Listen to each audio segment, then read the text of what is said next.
बताओ, brush commutator AC देता है कि डीसी देता है? क्या देता है? कहता है ब्रश और कम्यूटेटर की सहायता से एक दिशिया घूर्ण पैदा किया जाता है। डीसी जनित्र का निम्न ब्रश घर्षण गुणांक का अधिकतम मान कितना होता है? 0.3।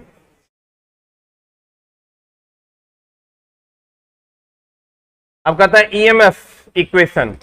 ईएमएफ इक्वेशन है सर, ईएमएफ इक्वेशन मतलब डीसी जनरेटर जो ईएमएफ जनरेट करता है उसका फॉर्मूला होता है E बराबर फाई जेड एनपी बाई 60 है। E बराबर फाई जेड एनपी बाय 60 है। E बराबर क्या होता है? फाई जेड एनपी बाय 60 है। ईएमएफ निकालने का यह सूत्र है, आपको सबके बारे में दिया हुआ है। किसी जनित्र में उत्पन्न विभव बल की गणना। कहता है ई जनित्र द्वारा पैदा विभव बल है वोल्ट में, फाई प्रति पोल चुंबकीय फ्लक्स है वेबर में, जेड आर्मेचर चालकों की संख्या है कि आर्मेचर में कितने चालक हैं, एन आर्मेचर की घूर्णन गति है, पी पोल्स की संख्या है, ए आर्मेचर वाइंडिंग में समानांतर पथों की क्या है? संख्या। इस सब तुमको दिया हुआ रहेगा, कहेगा ई निकालने के लिए। देखो, अगर डीसी जनरेटर में तुमको घूर्णन की दिशा को बदल दोगे, घूर्णन की दिशा को बदल दोगे, मान लो ऐसे ऐसे घूम रहा है और तुम ऐसे ऐसे घुमा दो, करंट की दिशा भी बदल जाए। फॉर एग्जाम्पल, अगर ये मान लो नॉर्थ पोल है और ये मान लो साउथ पोल है, तो नॉर्थ से साउथ की तरफ चुंबकीय बल रेखाएं जाती हैं, किधर से किधर जाती है? अगर ये कोई चालक तार है,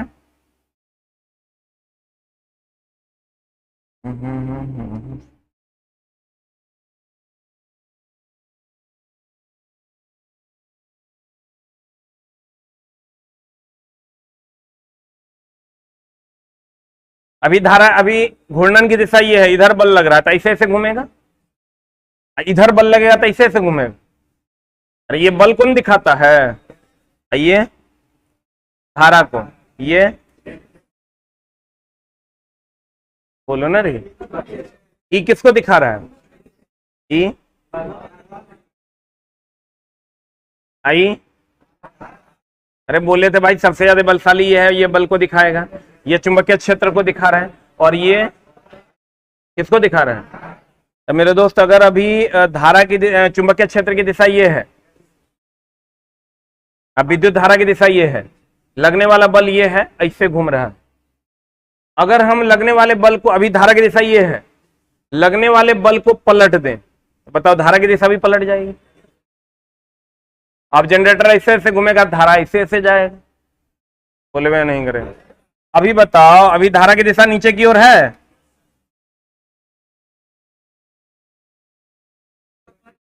इसका मतलब अगर घूर्णन की दिशा बदल दोगे तो धारा की दिशा बदलेगी कि वही रहेगी? अर्थात डीसी जनित्र में घूर्णन दिशा परिवर्तित करने से करंट प्रवाह की दिशा क्या हो जाएगी? परिवर्तित। डीसी जनित्र में उत्पन्न ईएमएफ ध्रुवों की संख्या, फ्लक्स, प्रतिपोल और आर्मेचर की गति पर निर्भर करता है। देखो तो, डीसी जनित्र में प्रतिपोल ईएमएफ की का जो जनरेशन है वो किस पर निर्भर करता है? प्रतिपोल चुंबकीय फ्लक्स पर, आर्मेचर चालकों की संख्या पर, आर्मेचर की घूर्णन गति पर, पोल्स की संख्या पर, आर्मेचर वाइंडिंग में समानांतर पथों की संख्या पर, इतने चीज पर निर्भर करता है। वही बात यहां लिखा हुआ है, डीसी जनित्र में उत्पन्न ईएमएफ ध्रुवों की संख्या पर, फ्लक्स, प्रतिपोल, आर्मेचर गति पर निर्भर करता है। आर्मेचर की गति ज्यादा होगी तो ईएमएफ ज्यादा की कम, क्योंकि ज्यादा कटेगा तो ज्यादा ईएमएफ जनरेट हो। अब डीसी जनित्र का वर्गीकरण, उत्तेजना प्रणाली के आधार पर डीसी जनित्र का वर्गीकरण दो भागों में किया गया है। एक होता है पृथक उत्तेजित और एक होता है स्व उत्तेजित। एक होता है सेपरेटली एक्साइटेड और एक होता है सेल्फ एक्साइटेड। आप कहेगा ये क्या है सर? मेनली एक्साइटमेंट क्या है? एक्साइटमेंट का मतलब होता है उत्तेजना। एक्साइटमेंट मतलब अभी क्या है, पहला हम लोग पढ़ेंगे। पृथक उत्तेजित उतना जरूरी नहीं है जितना स्व उत्तेजित। हाँ, स्व उत्तेजित है। पृथक उत्तेजित क्या है?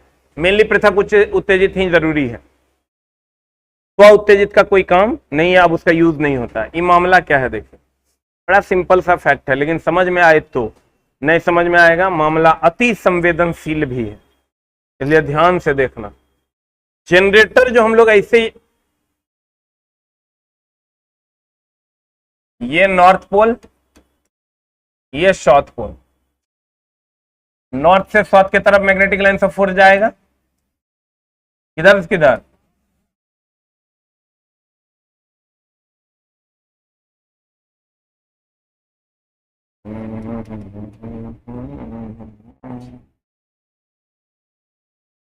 ठीक है। इस पूरे को हम जो डिनोट करते हैं वो कुछ इस कदर करते हैं।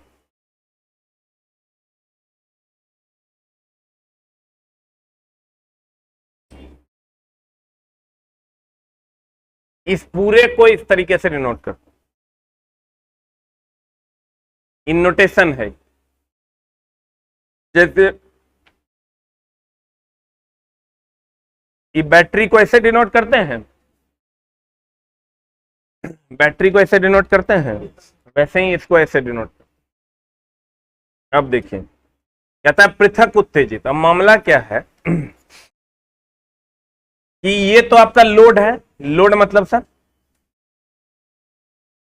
अरे जो पंखा बल्ब जो भी आप लगाए हैं, और ये आपका जनरेटर, ये आर्मेचर है इसमें लगा हुआ, ये जनरेटर करंट जनरेट किया और यहां से करंट मिल गया इसे, जनरेटर धुक धुक धुक धुक धुक धुक धुक स्टार्ट किए, स्टार्ट करने के बाद यहां से करंट ऐसे आ गया, बोलवे नहीं करे, सही है। अब जब करंट ऐसे आ गया, हम चाहते हैं कि ये और अधिक उत्तेजित हो, फ्लक्स की संख्या बढ़ जाए। किसकी संख्या बढ़े? फ्लक्स की संख्या बढ़ जाए। तो फ्लक्स की संख्या बढ़ जाए तो हम लोग क्या किए हैं, एक बैटरी लगाए और एक कॉइल लगा दिए। आपको पता है किसी भी चीज से करंट का प्रवाह कीजिएगा तो चुंबकीय क्षेत्र जनरेट होगा। किसी भी तार से करंट प्रवाहित कीजिएगा तो कौन क्षेत्र जनरेट होगा? क्या जनरेट होगा? तो सर चुंबकीय क्षेत्र जब जनरेट होगा तो चुंबकीय बल रेखाएं निकलेंगी, और चुंबकीय बल रेखाएं निकलेंगी यानी फ्लक्स निकलेगा। तो चला मामला ही है कि यहां से जो करंट हम देंगे, तो करंट देने के बाद फ्लक्स की संख्या ये वृद्धि कर देगा कि कमी कर देगा? तो वृद्धि कर देगा तो और नहीं ईएमएफ जनरेट होगा।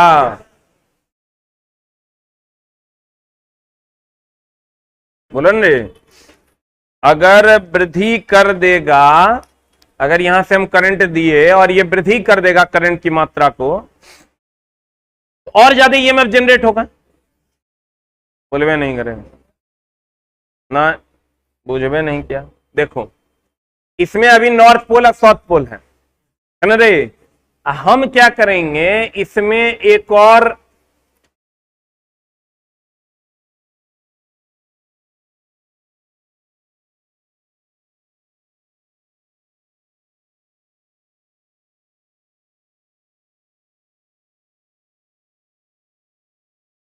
इसको करंट दे दिए, ये मैग्नेटिक लाइंस ऑफ फोर्स और छोड़ा, तो मैग्नेटिक लाइंस ऑफ फोर्स की संख्या में वृद्धि हुआ कि कमी हुआ? तो वृद्धि हुआ तो और न ज्यादा ईएमएफ जनरेट करेगा, क्योंकि आपको पता है फैराडेज लॉ कहता है ई समानुपाती minus of D phi by D T. पढ़े हैं सर? ई समानुपाती minus of D phi by D T पढ़े हैं? बोले मैं नहीं करेगा। ई समानुपाती minus of D phi by D T जो है, ये फ्लक्स में परिवर्तन है। फ्लक्स में परिवर्तन जितना ज्यादा होगा ईएमएफ उतना ज्यादा होगा। कहने का मतलब यह हुआ कि पृथक उत्तेजित जनरेटर जो है, यहां से हमने करंट दिया, करंट देने के बाद ये मैग्नेटिक लाइंस ऑफ फोर्स और ज्यादा बढ़ा देगा अंदर में कि घटा देगा? तो ईएमएफ ज्यादा हो। किसी को कहता है चूंकि इस जनरेटर से अलग होके ये उत्तेजना उत्पन्न कर रहा है, इसलिए पृथक उत्तेजित जनरेटर है। इस जनरेटर से अलग है कि एकरे में है? अलग है। अब सर पृथक उत्तेजित जनरेटर कम यूज होता है, स्व उत्तेजित ज्यादा यूज होता है। क्यों? क्योंकि इसमें अलग से सर करंट सप्लाई देना पड़ता है, और स्व उत्तेजित में ऐसा नहीं है, एकरे करंट को यूज कर लेते हैं। इसी का करंट ये जो जनरेट करता है उसी को यूज करते फ्लक्स बढ़ा लेते हैं। अभी ये अलग से उत्तेजना दे रहा है कि उसी में घुस के उत्तेजना दे रहा है? कहते हैं पृथक उत्तेजित जनरेटर यही है। पता इस प्रकार के जनरेटर का प्रयोग किए जाने पर फील्ड पोल्स को उत्तेजित करने के लिए बाहरी डीसी स्रोत की आवश्यकता, देखो बाहर से डीसी सोर्स का जरूरत है कि नहीं है, लेकिन अगर इसी में से हम करंट लेके इसी में फ्लक्स जनरेट करवाते, मान लो ऐसा कर देते, ये करंट जनरेट करिए रहा है, यहां हम ऐसा कॉइल जोड़ देंगे, तब बताओ इसका करंट जो इसमें आएगा तो ये फ्लक्स छोड़ेगा कि नहीं छोड़ेगा? ये पृथक उत्तेजित हुआ कि स्व उत्तेजित? क्योंकि इसके खुद के करंट से ये ईएमएफ फ्लक्स जनरेट किया। इसमें अलग से डीसी सप्लाई देने की जरूरत है? इसी का डीसी सप्लाई ये यूज कर ले, बोलो ना रे। इसमें अलग से डीसी सप्लाई देने की जरूरत किसमें, स्व में कि पृथक में? पृथक में। कोई ऐसा है जिसका पहला क्लास है? Very good. तथा इस प्रकार के जनरेटर जनित्र में प्रयोग किए जाने वाले फील्ड पोल्स यानी विद्युत चुंबक, अब बोलो इसको विद्युत चुंबक क्यों कहते हैं? ये विद्युत चुंबक है, बोलो क्यों? विद्युत चुंबक उसे कहते हैं जो विद्युत धारा देने पर चुंबकीय क्षेत्र जनरेट कर। अरे मेरे दोस्त, चुंबक दो प्रकार का, चुंबक कितने प्रकार का? एक अस्थाई और दूसरा अस्थाई का दूसरा नाम। अस्थाई का दूसरा नाम क्या है? विद्युत चुंबक।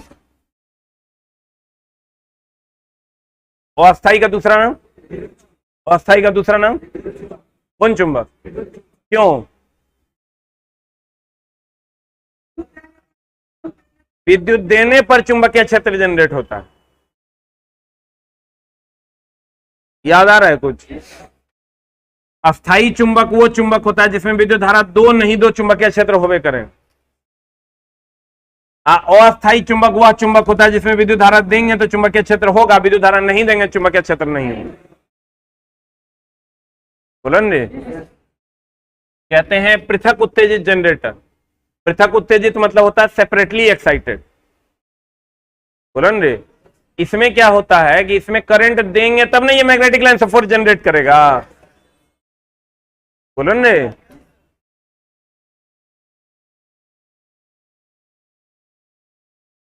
तो बताओ ये विद्युत चुंबक है कि अस्थाई चुंबक है? काहे विद्युत चुंबक है? क्योंकि उसमें करंट दे रहे हैं, इसमें करंट दे रहे हैं तब नहीं ये मैग्नेटिक लाइन ऑफ फोर्स छोड़ रहा है। पता है इस प्रकार के जनरेटर का प्रयोग किए जाने वाले फील्ड पोल्स को उत्तेजित करने के लिए बाहरी डीसी जनरेटर की आवश्यकता, स्रोत की आवश्यकता होती है। इसमें उत्तेजक वोल्टेज का मान उत्पादित वोल्टेज के मान से कम होता है। बता, ये जो उत्पन्न कर रहा है ये ज्यादा होगा कि ये उत्तेजित कर रहा है ये ज्यादा होगा? ये तो साइड से दे रहे हैं, ये कम होगा। ये उत्तेजक है,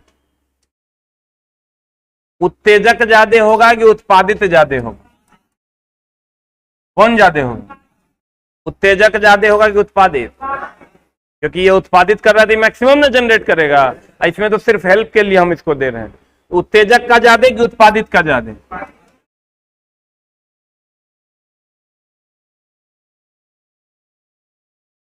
कहता है इस प्रकार के जनरेटर के प्रयोग किए जाने वाले फील्ड पोल्स को उत्तेजित करने के लिए बाहरी डीसी स्रोत की आवश्यकता होती है। किसकी आवश्यकता होती है? कहता है इसमें उत्तेजक वोल्टेज का मान उत्पादित वोल्टेज के मान से कम। किसका मान कम होता है? उत्तेजक का। किसका कम होता है? अब कहता है पृथक उत्तेजित जनरेटर बिना अवशिष्ट। अब होता है अवशिष्ट क्या होता है? जैसे अगर इसके अंदर हम मैग्नेटिक फील्ड जनरेट करने की कोशिश करेंगे, इसको हम अवशिष्ट कहते हैं। जैसे अगर कचरा वहां फेंका हुआ है तो वो अवशिष्ट है कि मेरे अंदर है कचरा वो अवशिष्ट है? मेरे अंदर जो है वो अवशिष्ट। अवशिष्ट का मतलब होता है जो मेरे अंदर का कचरा है।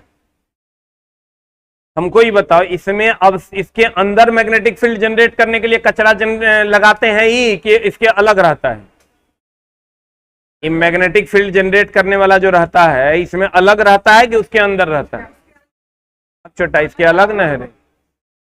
मैग्नेटिक फील्ड जो जनरेट करता है वो अलग न है कि इसके अंदर है? इस सेपरेटली एक्साइटेड है, पृथक उत्तेजित।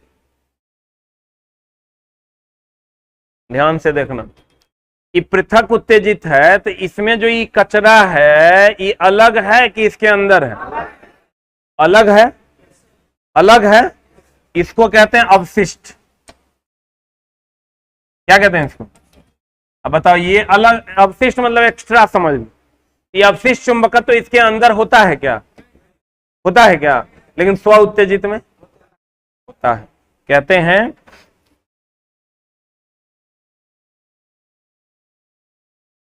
इसमें उत्तेजक वोल्टेज का मान उत्पादित वोल्टेज के मान से कम होता है। पृथक उत्तेजित जनरेटर बिना अवशिष्ट चुंबकत्व के विभव बल पैदा कर सकता है। इसमें अवशिष्ट चुंबकत्व नहीं होता है, उसके अंदर बाहर होता है। कहते हैं डीसी जनरेटर की घूर्णन दिशा गलत होने पर, अवशिष्ट चुंबकत्व की क्षति होने से जनित्र का वोल्टेज नहीं बनाएगा। मतलब अगर घूर्णन की दिशा गलत हो गई, किसका?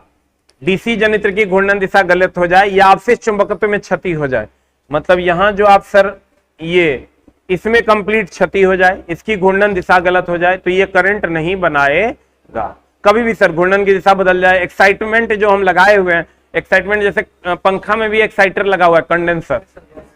कंडेंसर खराब हो जाता है, पंखा चलता है, वही समझ लो ये कंडेंसर है। कंडेंसर का भी काम है सर एक्स्ट्रा फोर्स देना।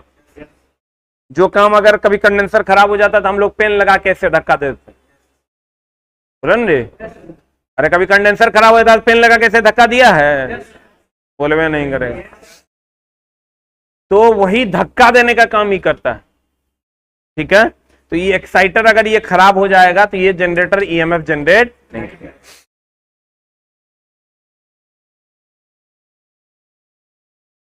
जहां कम वोल्टेज तथा उच्च धारा की आवश्यकता होती है तथा क्षेत्र धारा को नियंत्रित करना पड़ता है, वहां हम इस प्रकार के जनरेटर का प्रयोग करते हैं। विद्युत लेपन में, धातु के शुद्धिकरण इत्यादि में इसका प्रयोग करते हैं। अब है स्व उत्तेजित। बता, स्व उत्तेजित में इसके अंदर ही में होगा, बोलन रे। अब इसके अंदर अलग अलग संरचनाएं होती है। फॉर एग्जाम्पल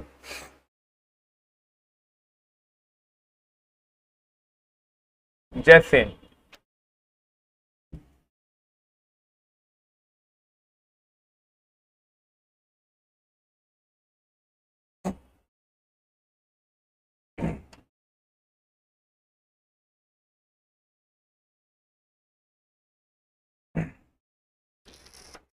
ऐसा, इसके अंदर उत्तेजना हो रहा है कि बाहर हो रहा है? या तो ऐसे कर दीजिए, या नहीं तो इसका और भी तरीका है।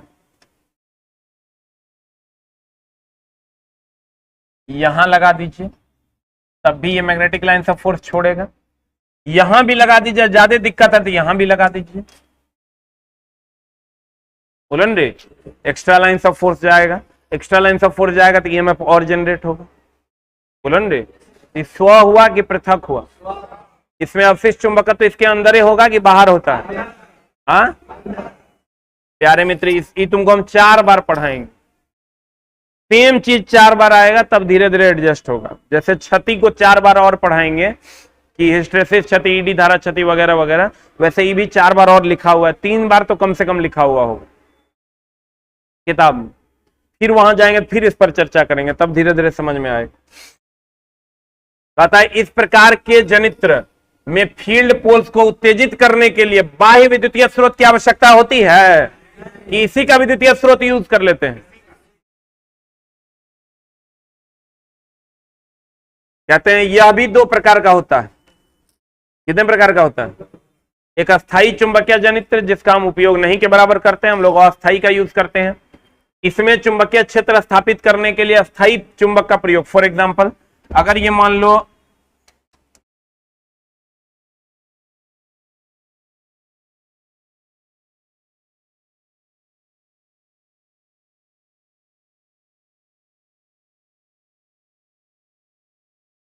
लोड है, हम क्या करेंगे, चला कि यहां पर हम एक अस्थायी चुंबक खाली दे देंगे। अस्थायी चुंबक में तो करंट देने की जरूरत नहीं ना है, वो तो automatic magnetic line of force छोड़ेगा। अस्थायी चुंबक किसको कहते हैं?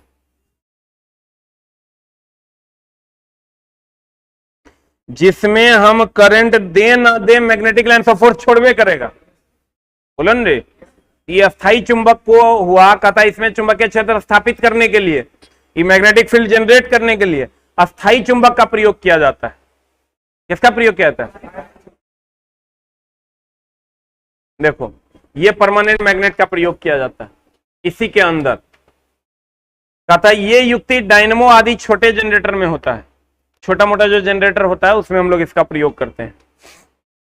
फिर विद्युत चुंबक, विद्युत चुंबक मतलब ये वाला, विद्युत चुंबक मतलब ये वाला जिसमें विद्युत देते हैं और तब ये मैग्नेटिक लाइन ऑफ फोर्स छोड़ता है। विद्युत चुंबक अस्थाई है कि अस्थाई है? किसको कहते हैं विद्युत चुंबक? जिसमें विद्युत धारा देंगे तब मैग्नेटिक लाइन ऑफ फोर्स छोड़ेगा। बोलन रे, कहते हैं इसमें चुंबकीय क्षेत्र स्थापित करने के लिए विद्युत चुंबक का प्रयोग किया जाता है। विद्युत चुंबक किसे कहते हैं?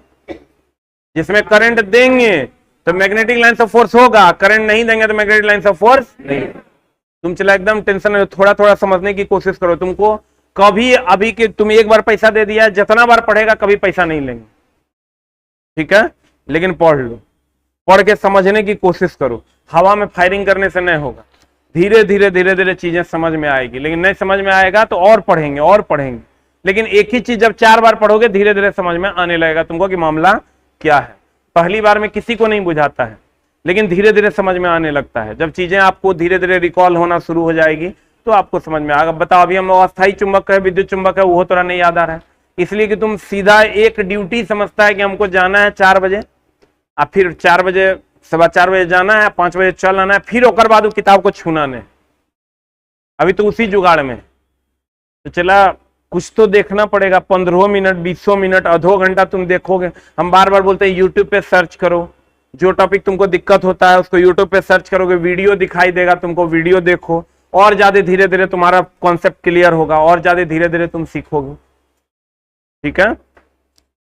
अब कहता विद्युत चुंबकीय जनरेटर क्या है? सर कुछ ऐसा होता है,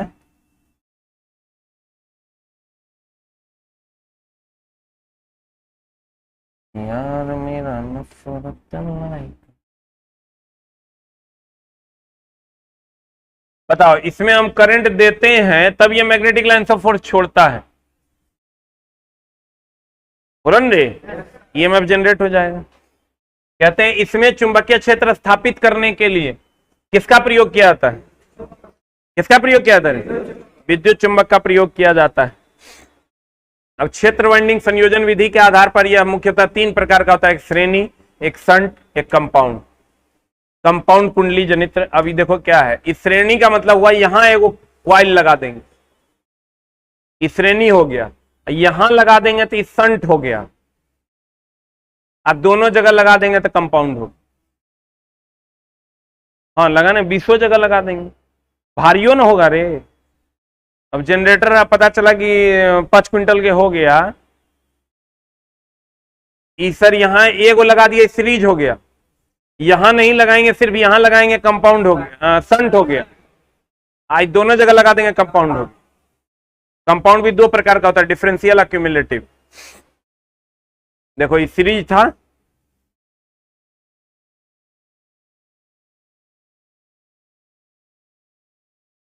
देखो पैरेलल में लगा दिया, ये हो गया संट, बोलो रे। आज अब दोनों जगह लगा देगा,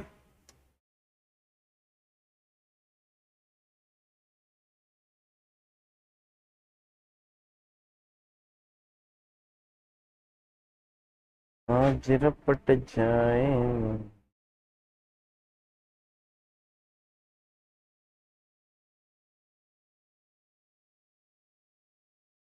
कंपाउंड का फिगर नहीं है रे, किताब में होगा।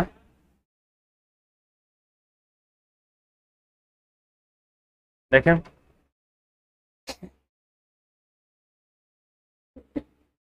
देखो चला, एकदम सिंपल है।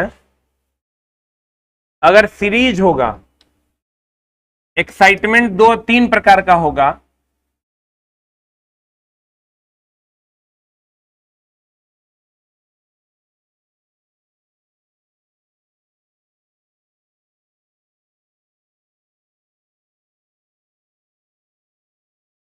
या तो ऐसा होगा, इसको कहते हैं सीरीज एक्साइटमेंट,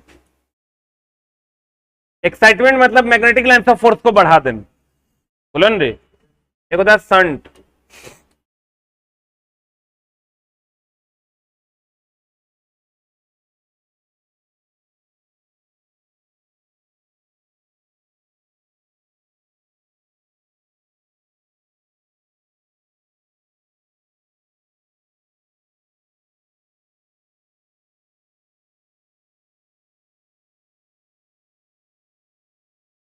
एक होता है कंपाउंड।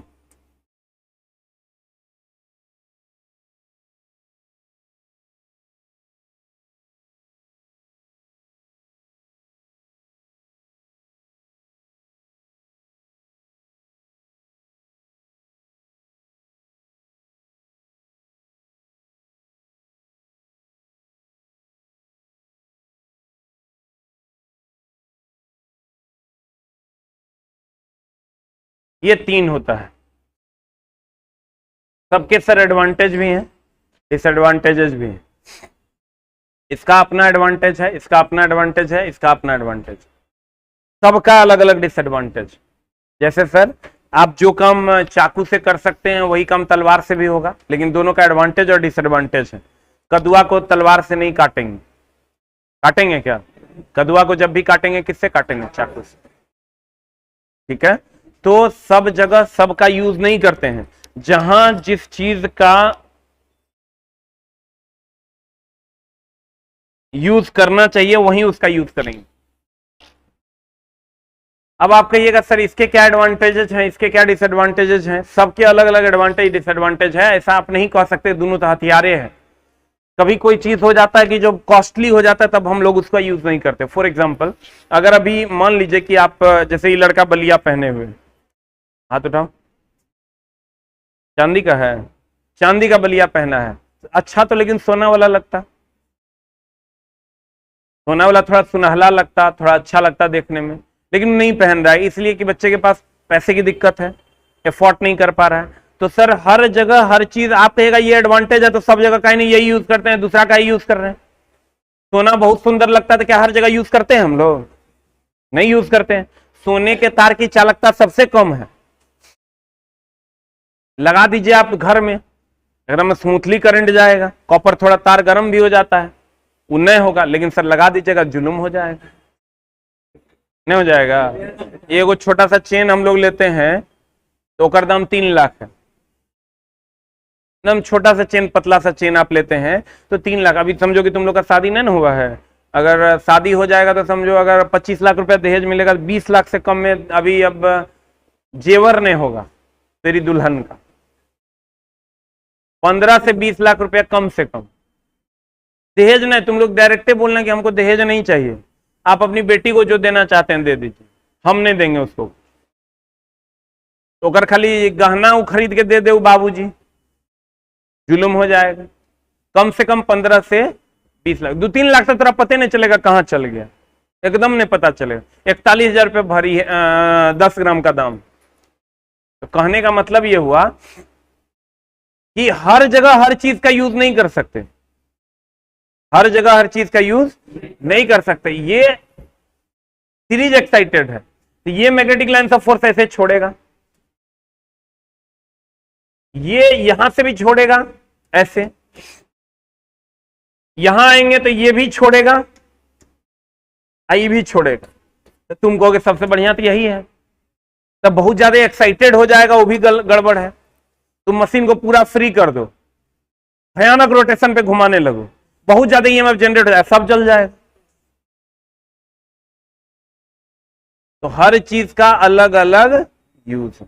स्टेबिलिटी कहां मिलेगी? सबसे ज्यादा स्टेबिलिटी आपको यहां मिलेगी। क्यों? क्योंकि कभी कभार ही मिस भी कर सकता है, इसमें अगर एक मिस करेगा तो दूसरा आपको करंट दे देगा, दूसरा मैग्नेटिक लाइन ऑफ फोर्स दे देगा। अगर मान लो डबल कंडेंसर तुम लगा दिया, डबल कंडेंसर लगा दिया तो एगो फेल भी कर जाएगा तो एगो बचेगा। एक अगर कभी कभार देखता होगा डबल कंडेंसर लगा के सीरीज में लगा देता है, खूब स्पीड हो जाता है पंखा, अब पंखो उड़ जाता है, कंडेंसरों उड़ जाता है, ऐसा देखा है? तो डिपेंड करता है कि सर किसी भी चीज का एक लिमिटेशन होता है, क्या लिमिटेशन में आप रखते हैं, ठीक है। तो सीरीज एक्साइटेड क्या है? श्रेणी कुंडली जनरेटर। देखो ये लोड हो गया, यहां पंखा बल्ब जो भी लगाना है, और यहां हो गया सीरीज फील्ड। क्या हो गया? और ये हो गया सर आर्मेचर, हुआ ना। ये मैग्नेटिक लाइन से फोर्स छोड़ेगा यहां से, बोले मैं नहीं करेगा। कहता है इस जनित्र में आर्मेचर फील्ड, देखो इस जनित्र में आर्मेचर फील्ड वाइंडिंग जो फील्ड जनरेट करता है, लोड, तीनों सीरीज में है कि पैरेलल में है? किसमें है? तीनों सीरीज में है। यानी इसका करंट बराबर इसका करंट बराबर इसका करंट, बोले मैं नहीं करेगा। कहते हैं इस जनित्र में बिना, अब बताओ ओपन सर्किट में करंट का फ्लो होता है रे? ओपन सर्किट में करंट का फ्लो होता है।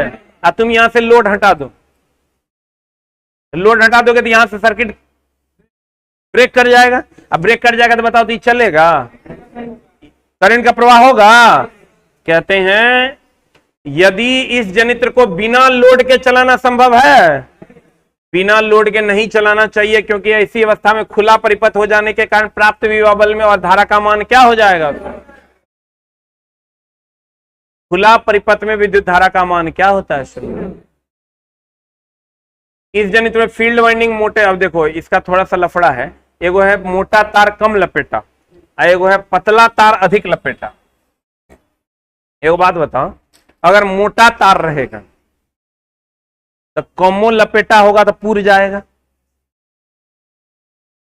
अब पतला तार होगा तो ज्यादा लपेटा होगा तब पूरेगा, बोले मैं नहीं करेंगे। एक है सीरीज, एक है संट।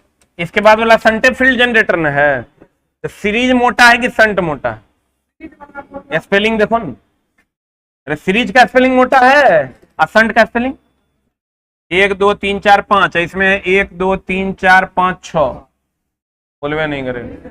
ये मोटा की पतला, इसमें चला मोटा तार का प्रयोग करते हैं, इसमें पतला तार का प्रयोग करते हैं। तो मोटा तार होगा तो कम लपेटा कि ज्यादा लपेटा? अब पतला तार होगा तो अधिक लपेटा, बोलो ना रे चला। कहते हैं इस जनित्र का फील्ड वाइंडिंग मोटे तार तथा कम लपेटों वाला होता है, सीरीज का। याद नहीं रहा, उसमें जाएंगे तो कहेंगे इसका पतला तार और अधिक लपेटा होता, बोलो ना रे। कहते हैं इस जनित्र का प्रतिरोध निम्न स्तरीय होता है, प्रतिरोध का मान कम होता है। क्यों कम होता है सर? तो आप पढ़े होंगे आर जो है इनवर्सली प्रोपोर्शनल होता है ए के, पढ़ा है रे। किसी भी तार का प्रतिरोध अनुप्रस्थ काट के क्षेत्रफल का व्युत्क्रमानुपाती होता है। अगर ये मोटा है तो क्षेत्रफल ज्यादा होगा कि कम होगा? तो ज्यादा होगा तो प्रतिरोध कम ना हो जाएगा रे, बोलो ना रे। टाइम मिले चला छुट्टी में 2 चैप्टर पढ़ लेना बढ़िया से। एगो मैग्नेट, खूब बैठ बैठ के रिसर्च करना, मैग्नेट और बेसिक ऑफ इलेक्ट्रिसिटी। अगर टाइम मिले तो 2 चैप्टर को पढ़िएगा, मैग्नेट और बेसिक ऑफ इलेक्ट्रिसिटी। लेकिन आप पढ़िएगा नहीं, इसकी 150% की गारंटी। पढ़िएगा, हमरा तो नहीं लग रहा है। और जिनका एक काम करते हैं, अगर आप जब छुट्टी के बाद हम लोग मिलेंगे तो डेली हम लोग एक एक वीडियो जो है 3 से 5 में, 3 बजे इसमें क्लास नहीं चलता है। 3 बजे जिस दिन क्लास नहीं चलता है उस दिन आप लोग आके बैठिएगा, मैग्नेट का एक एक वीडियो, बेसिक का और मैग्नेट का एक एक वीडियो डेली प्ले होगा 3 से 4 में। वीडियो चला देंगे 3 से 4 में, और 4 से 5 में हम आएंगे, जहां से पढ़ा रहे हैं वहां से पढ़ा देंगे। तो जिसका छूटा हुआ होगा या नहीं भी छूटा हुआ होगा तो एक बार रिवीजन कर लेंगे, क्या इसी पे चला देंगे। तो आपको पार्ट बाय पार्ट रहेगा, अपना धीरे धीरे करके देख लीजिएगा। एक दिन में अगर टाइम से आइएगा 2-2 पार्ट देख लीजिएगा, क्या कर दें। बेसिक ऑफ इलेक्ट्रिसिटी और मैग्नेट ये सब पढ़ा हुआ रहेगा, सब उसमें पढ़ाया हुआ। क्षेत्रफल बढ़ेगा तो प्रतिरोध का मान क्या होगा? घटेगा। तो बताओ हमको कि इसका मोटा तार है, क्षेत्रफल ज्यादा ना होगा, और क्षेत्रफल ज्यादा होगा तो प्रतिरोध क्या होगा? कम होगा। इस जनित्र में लोड परिवर्तन से टर्मिनल वोल्टेज परिवर्तित होगा। बताओ तो लोड पर डायरेक्टली डिपेंड करता है। ये लोड बदलोगे तो इस पर भी असर पड़ेगा। कभी कभार नहीं देखता, लोड बहुत ज्यादा देता है जनरेटर धुक धुक धुक धुक धुक धुक करने लगता, करता है। लोड बढ़ा दोगे तो इस पर असर पड़ेगा। इस जनरेटर में लोड परिवर्तन से टर्मिनल वोल्टेज परिवर्तित होता है। सीरीज जनरेटर होने के कारण हर जगह विद्युत धारा बता समान की अलग अलग। अरे छोटा, सीरीज में धारा समान ना होता है, अब वोल्टेज, अब पैरेलल में वोल्टेज समान, धारा अलग। अब देखो, ये मान लो लोड है,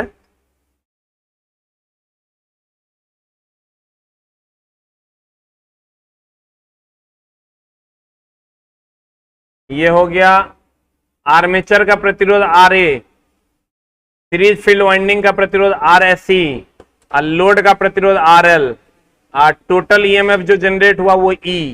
अब मान लेते हैं IL is equal to E। अब बट सीरीज में RA, RSC और RL, बताओ सीरीज में है तो जुट ना जाएगा रे, सीरीज में है तो क्या हो जाएगा, जुट जाएगा। तीनों को जोड़ दिए तो ये लोड का करंट जो है वो इस फॉर्मूले से निकलता है, टोटल EMF बटा RA plus RSC plus RL।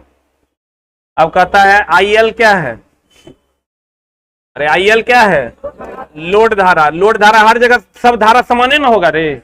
ISC क्या है, सीरीज फील्ड धारा। IA क्या है, आर्मेचर इसका धारा। तो IL is equal to E बटा RA plus RSC plus RL। RA क्या है, E तो हो गया उत्पन्न विभव बल, RA क्या है, RSC क्या है, RL क्या है, क्या है, सबका धारा समान होगा कि अलग अलग, हाँ, मोटा तार की पतला तार, लपेटा, लोड हटा देंगे चलेगा, चलेगा, लोड हटा देंगे चलेगा नहीं, लोड का डायरेक्ट इफेक्ट इस पर पड़ेगा। लेकिन यही देखो, संट अगर रहता,